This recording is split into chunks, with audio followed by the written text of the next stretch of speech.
the show dedicated to our community and the leaders that shape it. I'm your host, Alex Ruggieri. Today, my guest is Kate Boyer of Homer Soda Company. Homer Soda Company began in a historic Main Street building in Homer, Illinois. Homer is home to about 1,000 people and is the quintessential farm town. What started as a retail store boasting of hundreds of flavors of glass bottled soda has expanded now nationally.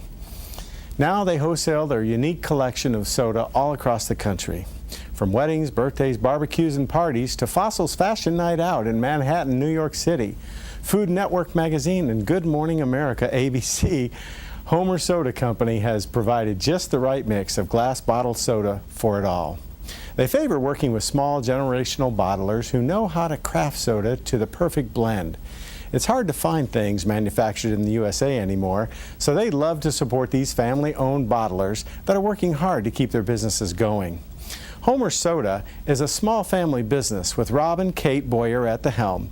They have 5 children that love to help and sometimes receive soda as their reward, and Kate's parents who are wonderful in their support of the business.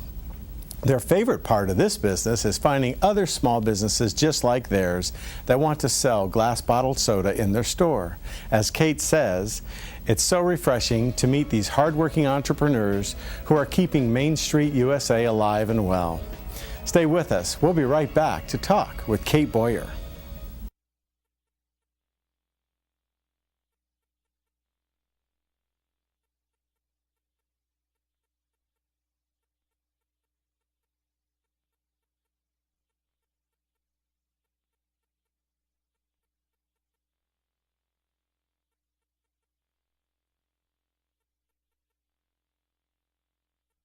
We're back. My guest today, Kate Boyer from Homer Soda. Welcome. Thank you. You know, I so enjoyed reading your bio. The Homer Soda Company is just such a cool thing that you're doing. And I so appreciate you coming on the show and letting us shine a light on this Central Illinois business that's really literally doing business nationally now. But I had a second bio that we didn't use that I really wanted to reference. Yes. If you don't mind, because this bio talks about your family. Yeah. You know, which is just amazing, the story behind the entrepreneur legacy that you inherited and that you're continuing now with Homer Soda. Some things, just, I won't read it all verbatim, but some things about, it says here, Kate Boyer has only known life as part of a motorcycle entrepreneurial family, starting with her great-grandparents. Her entire family has been motorcycle enthusiasts for more than 100 years. And it goes on to talk about Bud Vetter, who opened the Schwinn Bicycle Shop. And I remember that. When I was a kid, I grew up in Rantoul. Oh, okay. And I went to the Schwinn Bicycle Shop to buy one of those really cool, with the sissy bar and the banana seat. And they sold Schwinn there. And those are collectibles now, I'm sure. Yeah, I wish I still had my bike. I didn't realize that was your grandfather. And then Craig Vetter started Vetter Fairing Company in Rantoul, which was your uncle. That's right, yes. And today, I know in Rantoul, they just announced a 800,000 square foot building that's being built.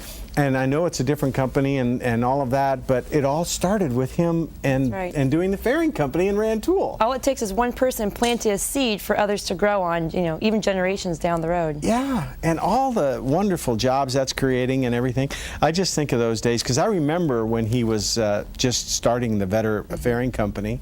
And then Bruce, your father, and I remember on campus, the shop, the leather shop. Yes, Renaissance Leather, yes. Yeah, and he was making all of these different things. And so I just didn't know where to stop, because then he went on and did the thing with Bell Helmets and was doing luggage, motorcycle luggage, and then the Toshware thing. And so all of this is just really kind of in your genes, so to speak. I never had normal life. If everybody's sense of normalcy is different, but ours was definitely not like anyone else's, that's for sure. Yeah, but you know what? It sounds to me like it was a full life, an abundant life. A very abundant life, I was homeschooled myself, and so the field trips were usually to tanneries or to different factories across the country that we would, go and talk to the different people who were running the tanneries and get to know how they did things. And it was fun. fun. How much fun. See, when I was in school, when I was young, in Rantoul,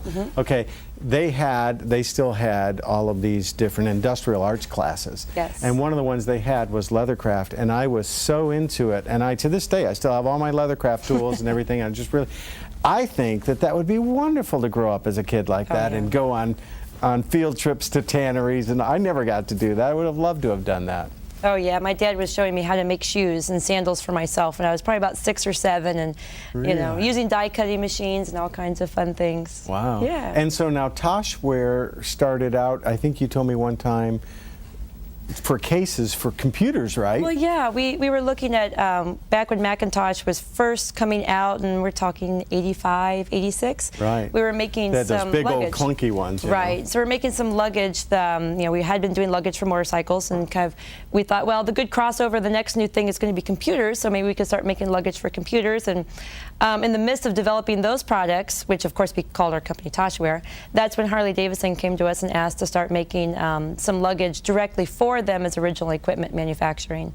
And well, you just can't say no. So yeah, right. It was a great contract. Yeah, it was a great sure. contract. You know, we've been with them, like I say, since '86.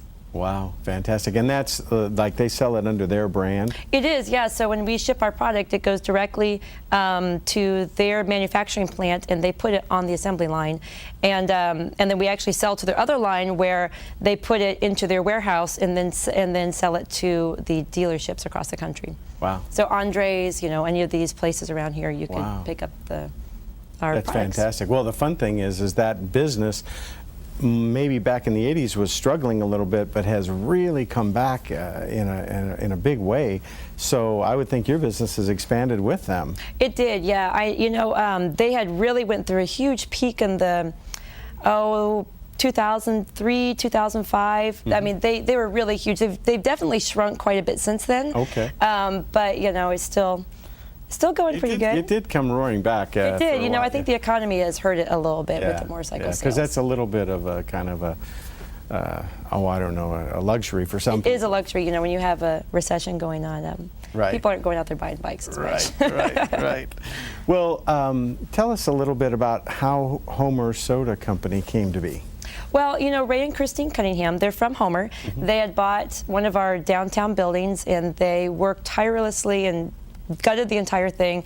They put a little antique shop in there, and what started with one of those retro soda machines, they stocked it with some retro sodas, and it became really popular. And so Ray in his travels would bring back sodas from all over the country, and they'd just stock it with more, and more people kept coming to look for it. They got more coolers, and before they knew it, they had hundreds of varieties of sodas, and people were coming from all across the country to try, you know, one of 300, 400, 500 different flavors. When was this? This, I believe they started around 2000, and she had health problems, and you know, a few years ago, and so we offered to, you know, buy the business from them to keep it going, because being a, you know, lifetime Homer resident, we didn't want to see it close. Go away, right? Because this was a draw to the town at this point, and so we started thinking that Homer is probably not the only place that you could get these cool retro flavors. There's a lot of other small companies like us that would like to carry them. Because the thing, once I took over from them, what I found was difficult was getting the sodas. If you want to get some soda for your little store, you literally would have to get 60 cases from a bottler of one flavor. And that's really 60 cases. 60 cases, and that's not economical for little guys like us. And being that we had the warehouse with the manufacturing, we actually had one warehouse we weren't using. I thought, well, you know, we actually could buy this in bulk and maybe supply other places like us that also aren't doing this because it's just not economical to buy that much at one time. So that's kind of why we started in the distribution, to kind of help other mom and pops like us to, you know, not have to invest so much money to get started in this, and give them kind of a turnkey, you know, hey, you know, we can set you up with, you know, 60, 70 flavors of sodas if you'd like, and you don't have to invest a huge amount into it. Right. So you decided to kind of like be the central clearinghouse and the warehouse, and then your first customers, I mean, who were your first customers? My first customer, or one of my first customers, was actually a little sandwich shop in, or off of campus, and they when I went to them, they said, we don't want to get your soda. You know, when we have seller sandwiches, we give them a free drink with it. And no one's going to want to pay $2 for a soda when they get a free drink. And I told them, I'm like, look, I'll just give you a mixed case. Just take it. I'll come back in a month. If it hasn't sold, then I'll go ahead and just take it back with me. Yeah. He sold it within 2 days. He was shocked, and he ended up going through over a case a day. Wow. And I knew that we had something at that point. Wow. Well, great story. We have to take a quick break for our sponsor's sake, but I want to pick up from there when we come back, okay? Stay with us. We'll be right back after the break.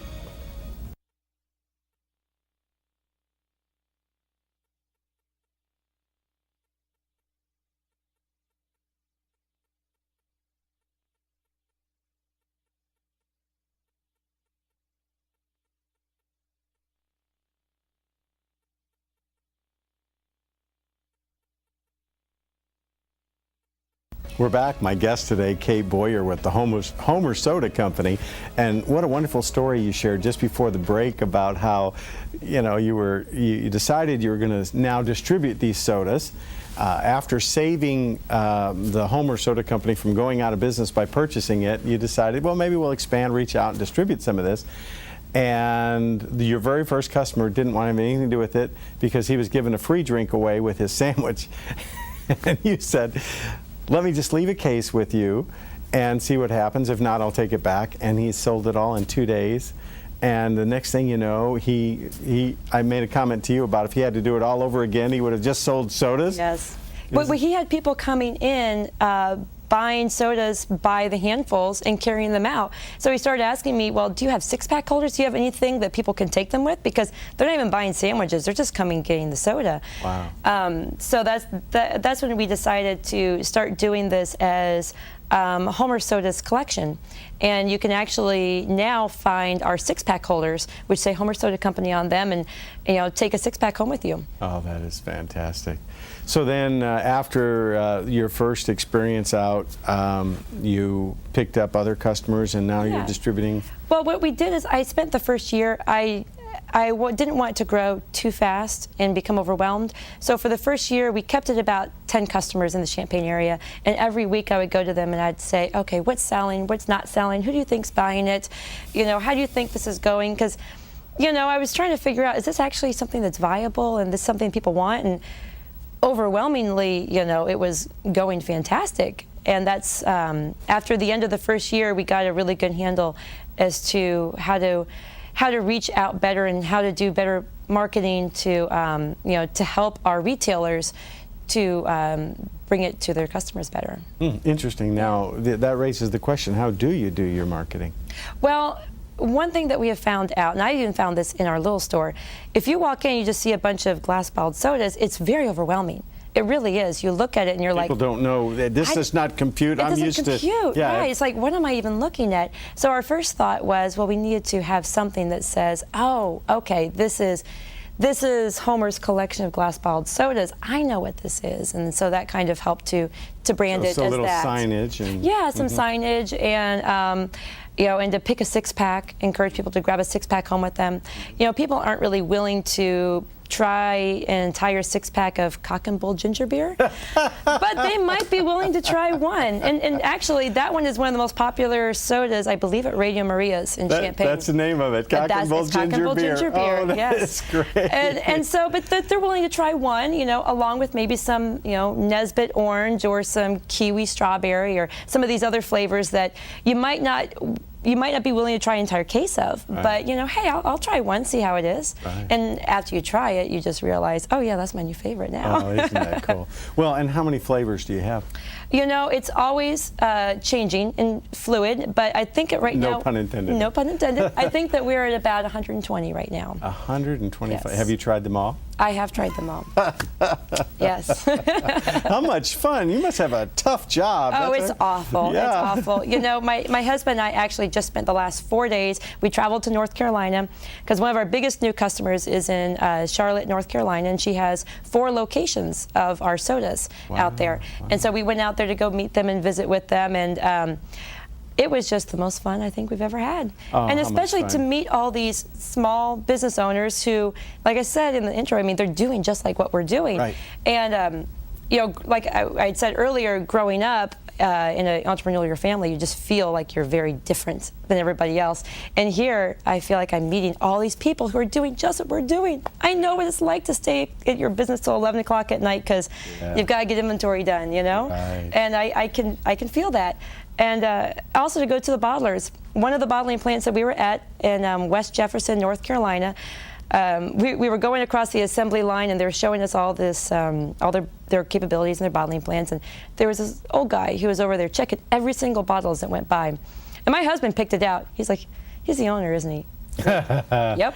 83. He's there before the crew gets there. He's there after the crew leaves. He's there every single day, making sure everything goes across the line is up to spec. Wow. You know, and I just love doing business with people like that. It's fun. Yeah. Well, you know, because the commitment's there, and you know, it's just solid. Yeah. When you were talking about that, I was thinking about a trip that we had gone to in Tennessee. And it was a cannery, and actually it's a big business now. They do $500 million a year. But it started out as a family business, and they were doing canning tomatoes and green beans during the war.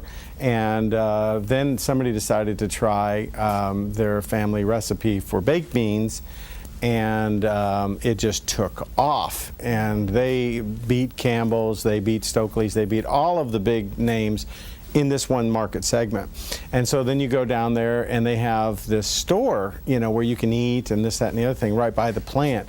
And when we went through there, I mean, I literally thought, I should find some Homer soda here, you know, and I was looking for it, you know, but those are so many kinds of venues like that that are coming back that really, I think you're on to something, and it's really a trend. And it really kind of hit my husband and I, because at first we thought, oh, we're going to, you know, maybe we can get some more customers while we're out there. Literally, we're driving an hour from Raleigh. Somebody from Raleigh calls us out of the blue. We'd like to carry your soda in our popcorn store.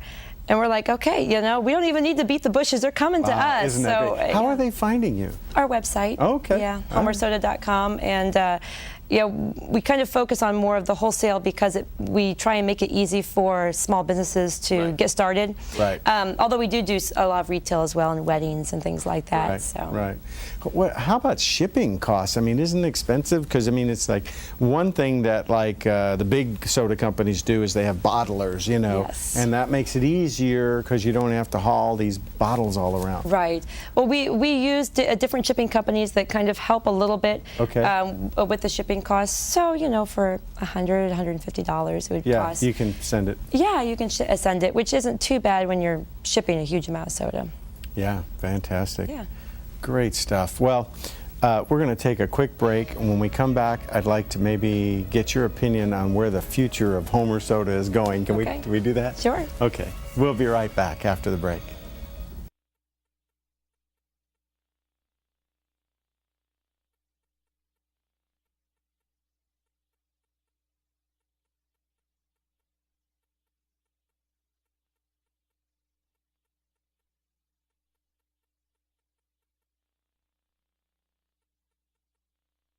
Hi, we're back. My guest today, Kate Boyer with the Homer Soda Company. You know, we were just just before the break, we were just talking about all of the wonderful venues and people that are now calling you off of your website, and just how, I just think it's just wonderful how your company has grown and the direction that it's going. And I'd like you to tell me, in your view, what the future looks like, or what kind of your next steps are going to be. Because I'm real interested, but yet I know you're also getting a lot of national attention. You're on, you know, your sodas were featured on Good Morning America, and what was the Fossil thing in New York? What's that all about? Well, you know, Fossil contacted us last month, and they wanted us to provide 6,000 sodas for Fashion's Night Out, which is actually happening next week, and so we've shipped soda out there for them to provide soda for all these people coming into this huge fashion event. Wow, that's wonderful. And will you be able to have home provided by? They do, yeah. They're going to have our signage and everything there. Oh, fantastic. And you know, once I really was looking into what Fossil's all about, I can see it fits Homer perfectly. What is it all about? They're really very much into finding unique, interesting, especially vintage things that just set them apart. Okay. Yeah, so it'd be very interesting if anybody's out in New York. Fantastic. So where do you go from here? I mean, what do you see for the company? You know, what I think that we see for right now is we are becoming the place in the Midwest to be able to get your vintage and glass bottled sodas. We would really like to expand to more retail locations, especially in the touristy areas in the Midwest.